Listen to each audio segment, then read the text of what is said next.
This is every German aircraft of World War II. Fighters, bombers, transports, reconnaissance planes, gliders, even helicopters. More than 80 machines, some legendary, some terrifying, some completely insane. First up, fighters and interceptors. Messerschmitt Bf 109, the backbone of Germany's air war. This legendary fighter evolved constantly throughout the conflict. From 1939 to 1945, it fought on every major front, flown by the Luftwaffe's best and most experienced pilots. Focke-Wulf FW-190, known to Allied pilots as the Butcher Bird, this fighter was tough, powerful, and deadly. Arguably the finest radial-engined fighter of the war, it provided a crucial high-performance alternative to the liquid-cooled Messerschmitts. Focke-Wulf TA-152, Kurt Tank's late-war masterpiece. Built specifically for high-altitude interception, it was sleek, extremely fast, and technically advanced, but only a handful reached operational units before Germany collapsed. Messerschmitt Bf 110, the infamous Zerstörer, meaning destroyer. Devastating in the early campaigns, it faltered badly during the Battle of Britain. Later, however, it found new life as a highly effective night fighter. Messerschmitt Me 210, a deeply troubled attempt to replace the Bf 110. It suffered from dangerous aerodynamic instability. Production was halted and the entire design was reworked into the far more successful Me 410. Messerschmitt Me 410, the Hornets or Hornet. This twin-engine aircraft corrected its predecessor's flaws. It proved effective as both a heavy fighter and long-range reconnaissance platform. Henkel HE-51, an outdated biplane fighter that first saw combat in the Spanish Civil War. By the outbreak of World War II, it had been pushed almost entirely into advanced training duties. Messerschmitt Me 266, the Schwalbe or Swallow, the world's first operational turbojet fighter. Its sheer speed made it nearly untouchable by Allied piston-engined aircraft. It marked a true revolution in aerial warfare. Henkel HE-162, born from the desperate Volksjäger program. Designed to be built quickly and cheaply from non-strategic materials, it was often placed in the hands of inexperienced young pilots during the final months of the war. Messerschmitt Me 163, the notorious Comet, the only rocket-powered fighter ever to enter operational service. Its blistering speed was unmatched, but its volatile fuel made it as dangerous to its pilot as to the enemy. Bochum BA 349, the Radical Knotter, a vertical takeoff rocket interceptor built for short, violent bursts against Allied bomber formations. Its mission profile was extreme, almost suicidal by design. Henkel HE-219, the Uhu, or Owl, one of the Luftwaffe's most capable night fighters. It was also the first German aircraft equipped with ejector seats. Dornier DO-335, the extraordinary Pfeil, or Arrow. Featuring a unique push-pull engine configuration, this heavy fighter was astonishingly fast, the fastest piston-engined aircraft ever produced by Germany. Next, bombers and attack aircraft. Junkers Ju-87, the infamous Stuka dive bomber. Its screaming Jericho trumpet siren became the sound of terror during the Blitzkrieg, but without air superiority, it was dangerously vulnerable. Junkers Ju-88, the primary bomber variant of the most versatile aircraft in German service.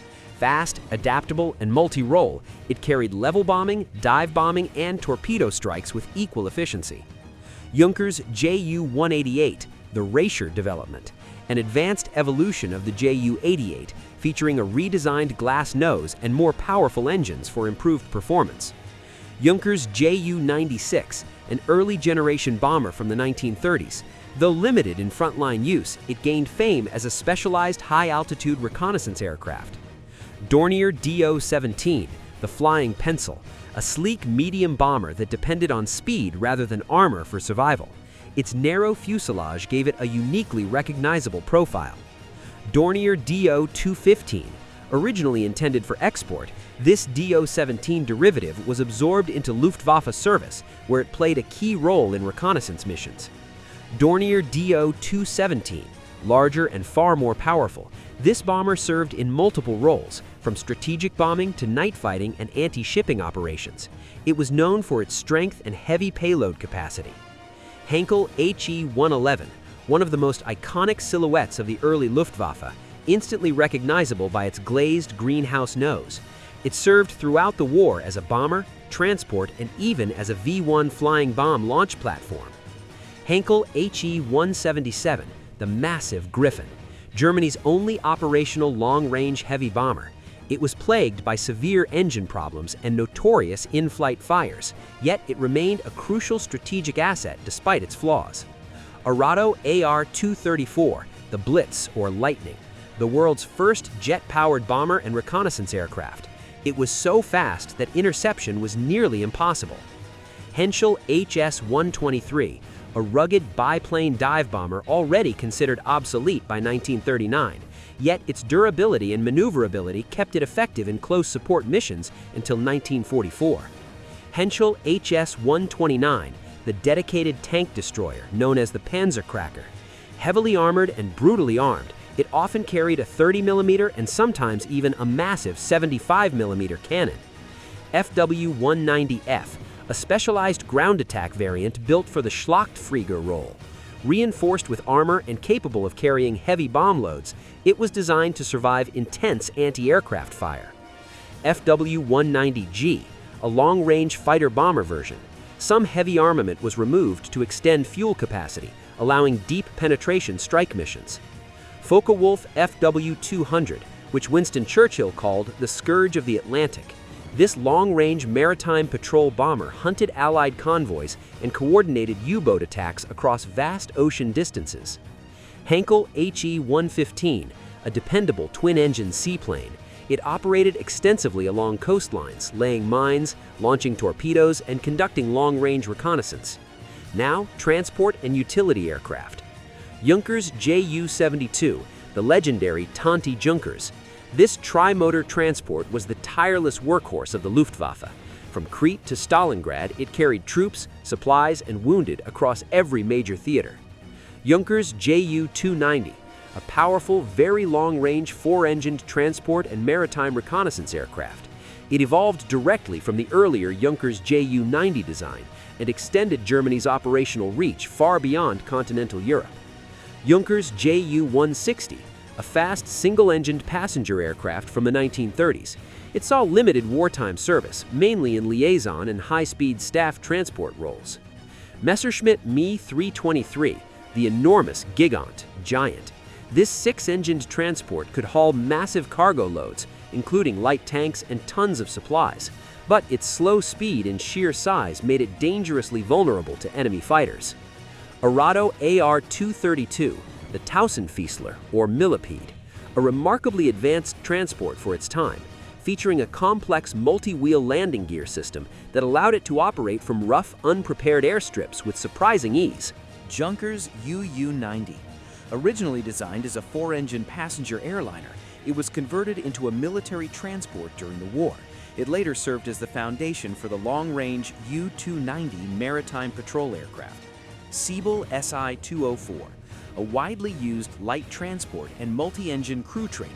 It played a key role in training pilots and navigators while also performing fast liaison missions across occupied Europe.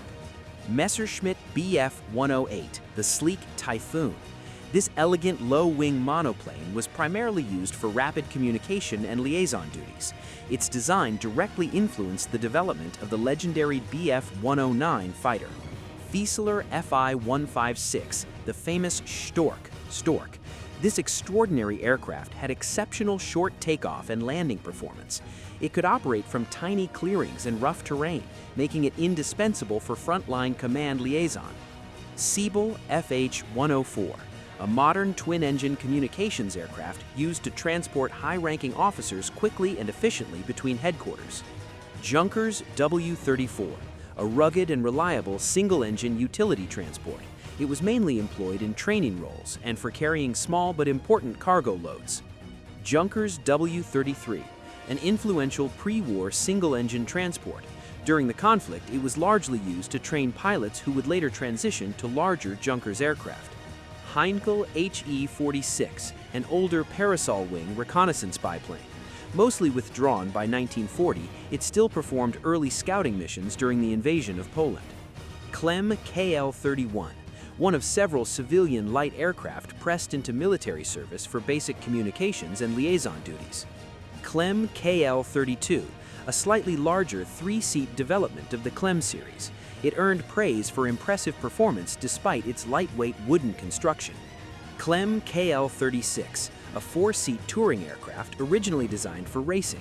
In wartime service, it handled light communications and rapid transport tasks. Now, Reconnaissance and maritime aircraft. Focke-Wulf FW-189, the exceptional reconnaissance plane known as the Flying Eye. Its distinctive twin-boom layout and heavily glazed cockpit gave crews unmatched visibility for battlefield observation. Henschel HS-126, a high-wing monoplane used early in the war for tactical observation and short-range reconnaissance. It was eventually phased out in favor of the more capable FW-189. Arado AR-234B, reconnaissance, the dedicated photo reconnaissance version of the jet-powered AR-234. Its tremendous speed allowed it to conduct missions over Britain and Allied territory with little fear of interception. Heinkel HE-70, the Blitz, Lightning. First celebrated as a record-breaking civilian mail plane, it later served in military roles, including reconnaissance and liaison. Dornier DO-17P, a specialized variant of the Flying Pencil, optimized specifically for long-range photographic reconnaissance. It carried advanced cameras and additional fuel for extended missions. Blom & Voss BV-138, unofficially nicknamed the Flying Shoe because of its unusual shape. This rugged tri-motor flying boat was essential for long-range maritime patrol over the Atlantic. Blom & Voss BV-222, the massive Viking. One of the largest flying boats of the war, it operated mainly as a long-range maritime transport carrying troops and supplies across vast distances. Dornier DO-24, a highly capable tri-motor flying boat known for its superb seaworthiness. It was used extensively for maritime patrol and search and rescue operations. Dornier DO-18, a sturdy early war flying boat and one of the first aircraft tasked with reconnaissance patrols over the North Sea and the Atlantic when the conflict began. Dornier DO-26, a sleek four-engine flying boat featuring advanced retractable auxiliary flotation gear. It was used in limited numbers for long-range transport and reconnaissance missions. Heinkel HE-59, a large twin-float biplane originally employed for maritime reconnaissance. It later gained notoriety when some were disguised as air-sea rescue aircraft to conduct covert intelligence gathering. Heinkel HE-60, an aging biplane seaplane launched by catapult from German warships for shipboard reconnaissance. It was gradually replaced by the far more capable Arado AR-196. Arado AR-196, the standard catapult-launched seaplane carried aboard major Kriegsmarine vessels. Highly effective in its role, it successfully engaged and destroyed several Allied submarines and patrol craft. Heinkel HE-114, an obsolete biplane floatplane that briefly served in coastal reconnaissance before being quickly withdrawn from frontline duties. Now, gliders. DFS-230, the assault glider made famous during the daring raid on the Belgian fortress of Eben Emael. It provided a silent and precise insertion method for airborne troops in the early stages of the war. Gotha GO-242, a large twin-boom troop and cargo glider. It was heavily relied upon for supply operations, particularly on the Eastern Front before powered transport fleets expanded. Messerschmitt Me-321, the largest glider of the war, capable of carrying heavy equipment or up to 200 fully equipped soldiers. Its enormous weight required multiple tow aircraft, which led to the creation of the Heinkel HE-111Z Zwilling, a twin fuselage tug designed specifically for the task. Next, trainers. Bucher Bu-131, the young man. This primary trainer biplane was highly responsive and played a key role in building the strong foundation of early Luftwaffe pilot training. Bucher Bu-133, the Jungmeister, an advanced aerobatic trainer celebrated for its agility. It sharpened the skills of some of the Luftwaffe's most talented fighter pilots. Heinkel HE-72, the Cadet, one of the essential primary training aircraft of the 1930s. It helped prepare a new generation of German aviators. Clem KL-35, a widely used basic and advanced trainer throughout the 1930s and early war years. Its forgiving handling characteristics made it ideal for inexperienced student pilots. Arado AR-96, a single-engine advanced monoplane trainer designed to introduce students to the flight behavior of modern operational combat aircraft. Focke-Wulf FW-44, the Stieglitz Goldfinch, a highly successful primary biplane trainer in which many future Luftwaffe aces first learned to fly. Focke-Wulf FW-56, the Stosser, a single-seat parasol-wing monoplane used mainly as a transitional trainer for pilots moving into frontline fighter aircraft. Bucher Bu-181, the Bestman, a low-wing monoplane trainer created to familiarize pilots with the handling of contemporary fighter designs. Arado AR-76, a compact single-seat parasol-wing aircraft developed as both a fighter trainer and a potential emergency defensive interceptor. Gotha GO-145, a durable two-seat biplane trainer. Like several outdated aircraft late in the war, it was pressed into service as a light nuisance bomber on the Eastern Front. Arado AR-66, an older biplane trainer that despite its age was adapted as a light nuisance bomber, carrying out night raids against Soviet ground forces. Focke-Wulf FW-58, a versatile twin-engine aircraft widely used for crew training, liaison duties, light transport, and air ambulance missions. Its adaptability made it an important utility platform.